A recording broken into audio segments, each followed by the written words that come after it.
शासनामार्फत जिल्हा परिषदेने सार्वजनिक विहीर खोदली होती। त्या विहिरीचे पाणी सर्व गावातील ऋणग्रस्त पाणी पीत होते।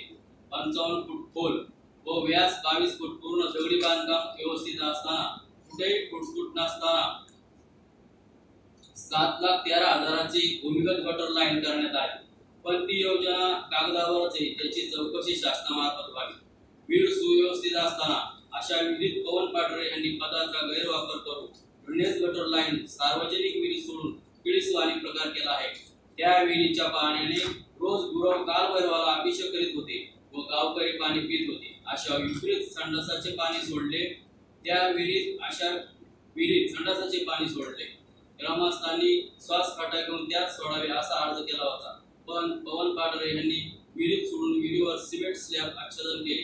अशा गुन्ह्याबद्दल संबंधित ग्रामपंचायत व पवन पाटरे यांच्यावर कडक कारवाई व्हावी व विहीर पूर्वीप्रमाणे सुशोभित करून कंपाऊंड करून त्या शेजारी झालेले घरांचे अतिक्रमण हटवावे।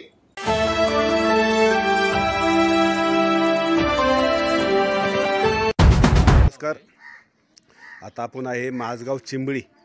माझगाव चिंबळीमध्ये आहेत आणि हे माझगावचे ग्रामस्थ आहेत। ग्रामस्थ काही सगळे येत नाहीत, कारण का माहिती आहे का, की ग्रामपंचायत सदस्यांनी गेल्या 4 वर्षामध्ये म्हणजे कोरोना काळामध्ये ही विहीर ही गाव विहीर आहे, ह्या गाव विहिरीचं पाणी पहिलं गाव पित होतं।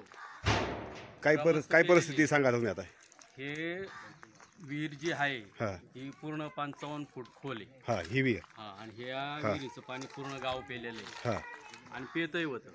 पण दुसऱ्या विहिरीवरून पाणी योजना झाल्यामुळं घरात नळ गेले आणि ही विहीर तशीच राहत होती। पाणी वापर होत होता पण आपल्या जनावरांसाठी, परंतु नळ घरात आल्यानंतर वापर बंद झाला। पण पूर्ण चांगल्या सुव्यवस्थेमध्ये विहीर असताना पुढे पडझड नाही, काय पुढे डबल बांधकाम आहे, दगडाचं बांधकाम आहे पूर्ण।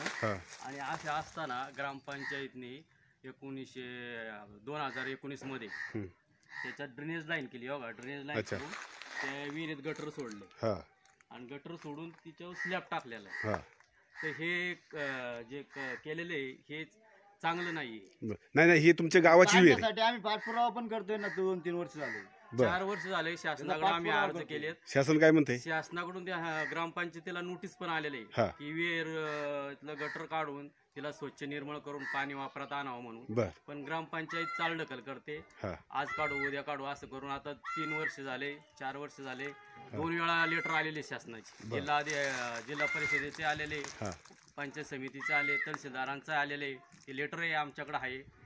आम्ही ग्रामपंचायतमध्ये वारंवार तक्रार करून ग्रामपंचायत चालू आणि आम्ही हे विहिरीमध्ये गटर सोडल्यामुळं चालू स्थितीमध्ये विहीर होती, खडकात विहीर आहे, डबर बांधकामामध्ये विहीर आहे आणि ह्याच्यामध्ये ड्रेनेज लाईन सोडून सोडल्यामुळं आम्हाला ते खटकल्यामुळं आम्ही दोघांनी त्याचा सरकारी दप्तरी पाठपुरावा करतोय गेले 3 वर्षापासून। तेव्हापासून तर ते अजूनही काय आमच्या याला काही यश आहे ना, तर ते आम्ही हे करतोय। त्यामुळं मला माझं घरकुल आलेलं, पण घरकुलाच्या ठिकाणी मला हे अडथळे यांनी गावगुंडांनी निर्माण केलेले आहेत का?